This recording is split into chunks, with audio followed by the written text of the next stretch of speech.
So it's been about 10 days since I left India. And truth be told, there is a bunch of things that I miss about India already. You didn't really think I was gonna start with the things that I don't miss about India, do you? Nah, I'm not trying to catch that kind of smoke. There's about 1.3 billion of you out there. We're gonna start with the good things, the things that I miss about India, before we switch on to the other stuff. I'll be right back shortly after this video. Don't go anywhere.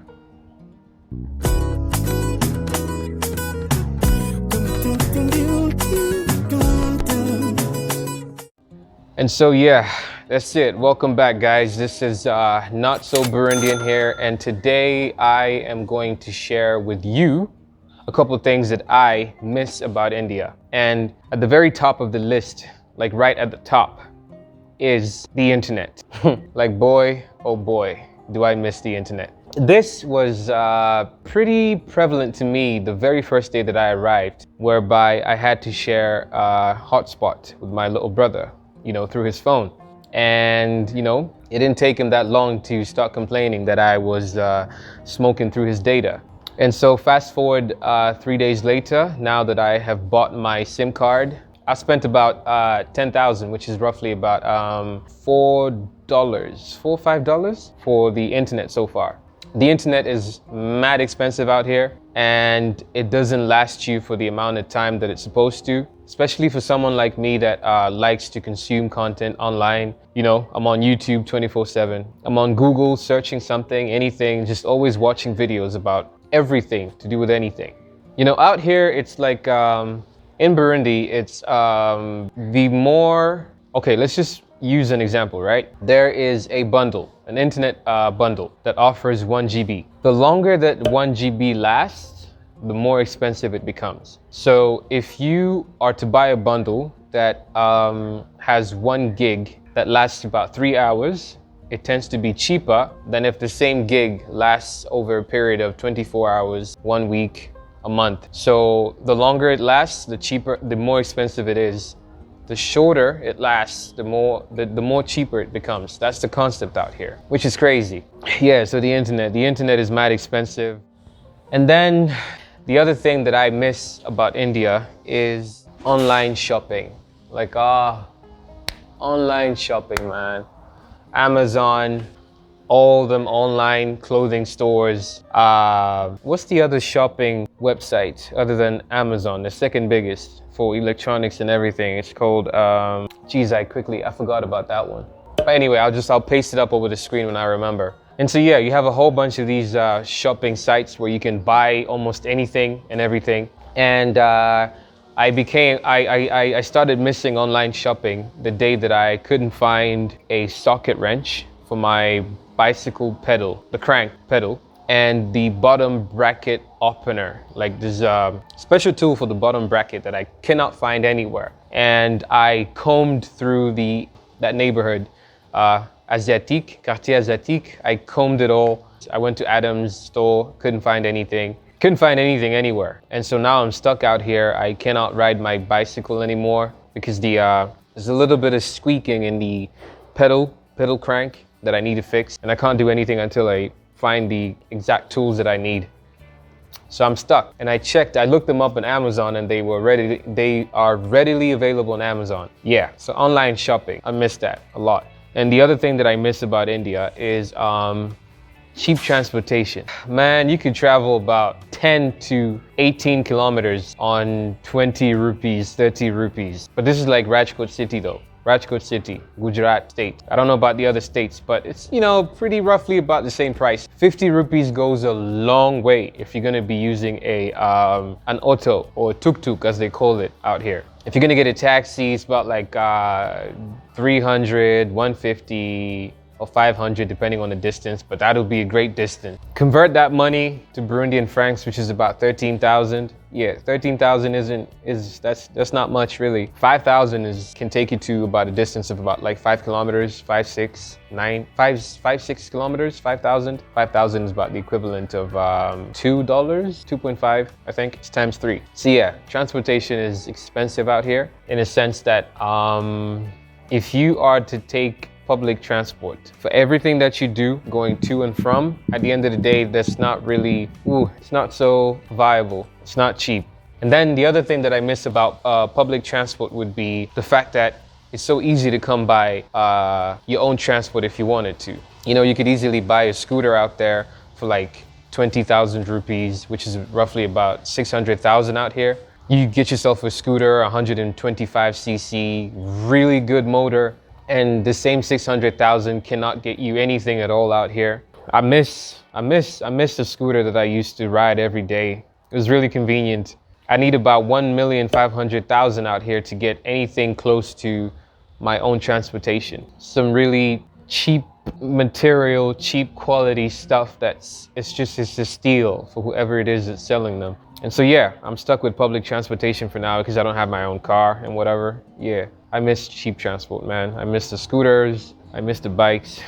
Yeah, the other thing that I miss about India, right, would be I miss the brand-free lifestyle. And what I mean by that is I miss the fact that, and I can only speak for Gujarat City, but still Gujarat City is a part of India. So to me, that is an Indian experience for me. I miss that people don't care about brands when it comes to clothing. You know, as long as what you're wearing is new, as long as it's clean and it looks fairly in shape, nobody really cares what you look like, or rather they don't really care what you're wearing, the brand. As long as it's clean, you're neat, and that's it. End of the story. It's not the same out here. Out here, you know, you meet somebody for the first time and just as you are getting close to them, their eyes just begin shifting. Their eyes just begin, you know, it's not an eye-to-eye contact thing anymore. The eyes go down. Look, you know, they look at your shoes, they look at your pants, trousers, jeans, whatever it is you're wearing, and then back to your eyes again. And you can already tell that somebody has judged you for what you're wearing. And so I am back to that lifestyle of pressure, where you're being pressured to buy into brands just so you can be accepted, for lack of a better word. Adidas, Nike, all that bullshit. I miss the brand-free lifestyle of India.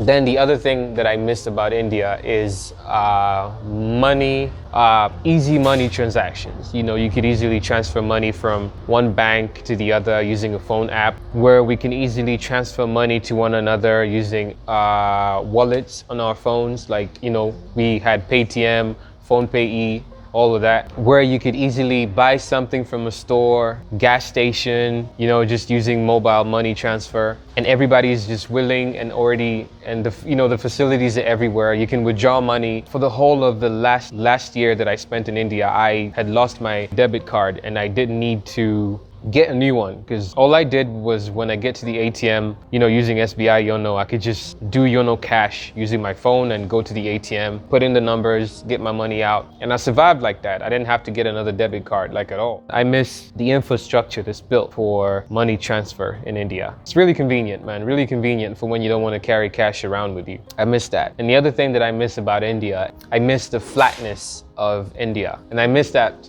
basically because, you know, I am a cyclist, not professional. I just, you know, it's a hobby of mine that I picked up, that I am kind of into cycling. And so Burundi being a hilly country, cycling could be somewhat of a challenge. Don't get me wrong, it's fun. It's fun riding downhill. It's awesome. You could get up to speeds of about 50 to 60 kilometers an hour, sometimes even 70. But yeah, you got to get up there to come down, and getting up there is, yeah, it's not easy. It's not easy. Use up a lot of energy and you get tired a lot. And you know, there's times when you get up to like crawling speeds of about like 10 kilometers an hour. You know, just imagine cycling 10 to 8 kilometers an hour because you're climbing up a hill. Yeah. Not fun at all. So I miss the flatness of Mother India, for lack of a better word. And then the other thing that I miss about India, I miss the malls, man. I miss the mall. Crystal Mall, Reliance Mall. I missed them. You know, even though you don't really find everything, especially when it comes to tools. But yeah, there was a lot of stuff generally that you could find in the mall all at once in one place. Yeah, we don't really have any malls out here. It's just supermarkets that mostly sell food stuff, you know, packaged food, processed food, and all that stuff.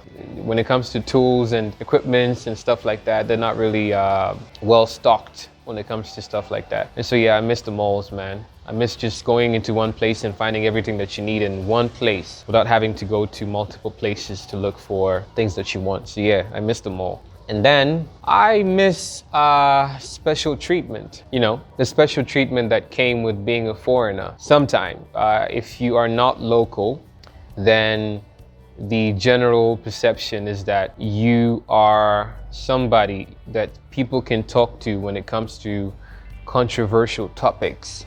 And so they consider you to be a friend, a better friend than a local friend, and thus better treatment. I don't know if I'm describing that in the right way, but yeah, that's what I mean by special treatment. And so you find that somebody's willing to help you out more than they're willing to help out their own, you know, like hitchhiking or, you know, special treatment when you go to a hotel, a bar, stuff like that.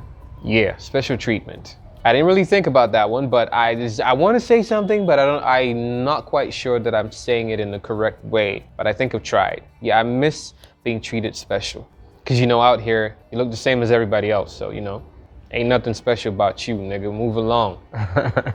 I miss that. I miss that about India.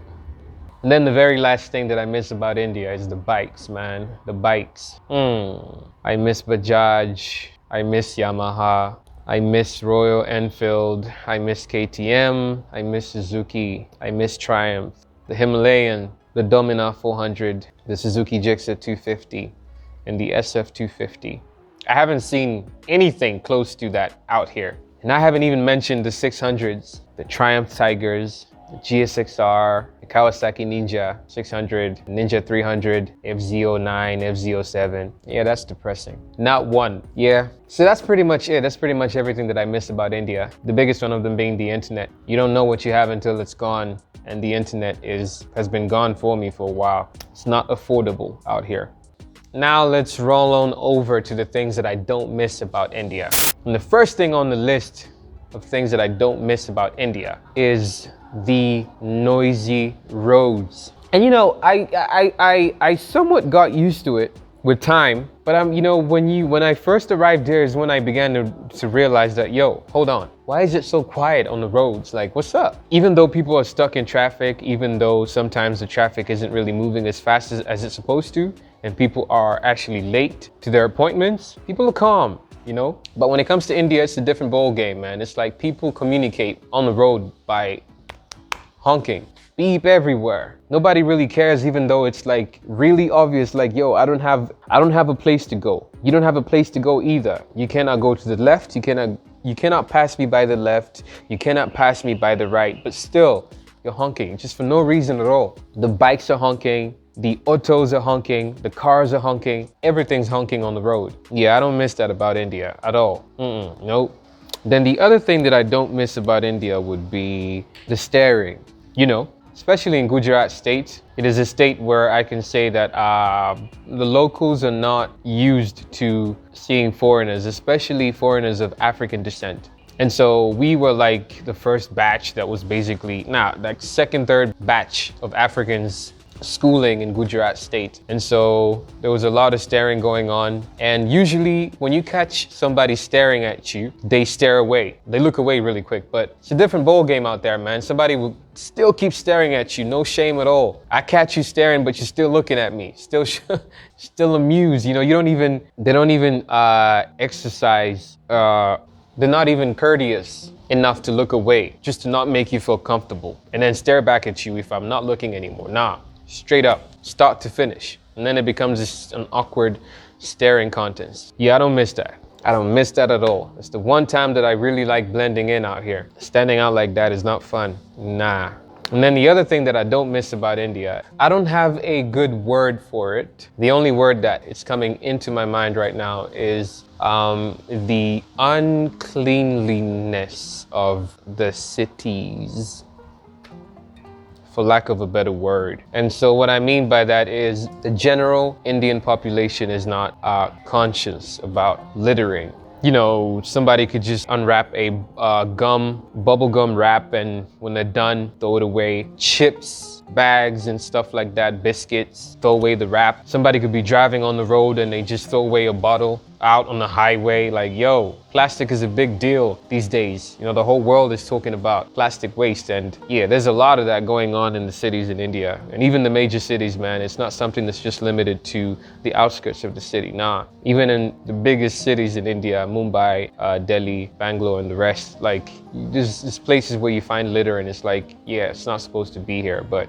yeah, I don't miss that about India, man. It's flying plastic everywhere. Not everywhere, but mostly. Yeah, I don't miss that. And then the other thing that I don't miss about India is the spitting. Yeah, the spitting. I know, like for most of you are probably wondering like, what do you mean spitting? You know, people spit, right? It's a natural thing to spit. But there is a time and place to spit. And what are you spitting? You know, what volume of spit are you spitting? Man, in India, there's this thing called tobacco. Not the one you smoke, nah. I'm talking about the one that you chew. And I don't even know if it's something that is local to Gujarat state. I'm not sure.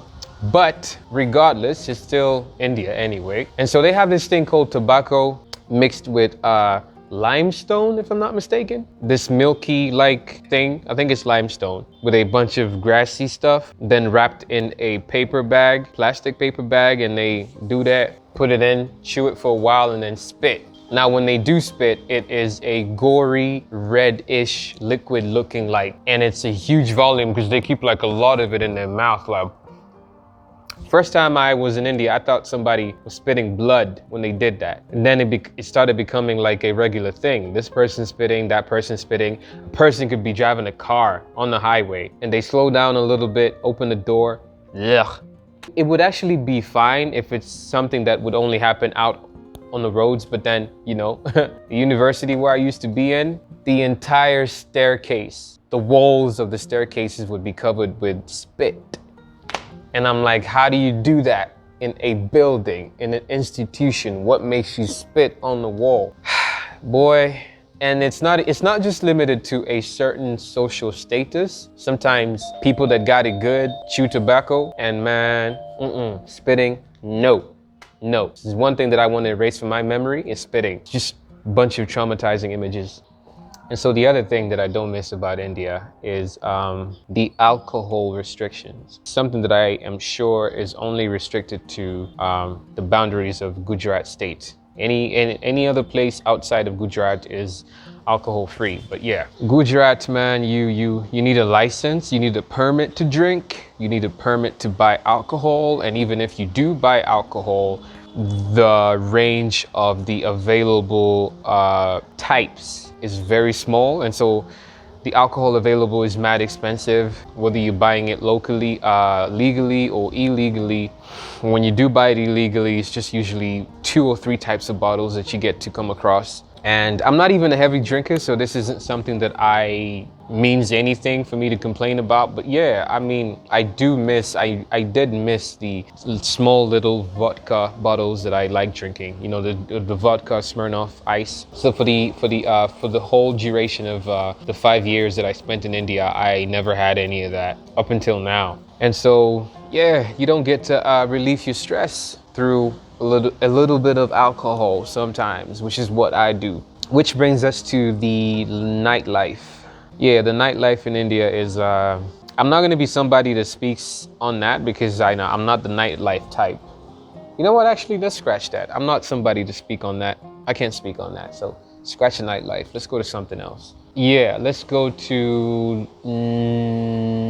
not following the road rules. It's something that I don't miss about India. Drivers are super impatient on the roads. Like, the traffic has only been halted for about a minute or 2, but the second lane is already forming where it's supposed to be a 1 lane.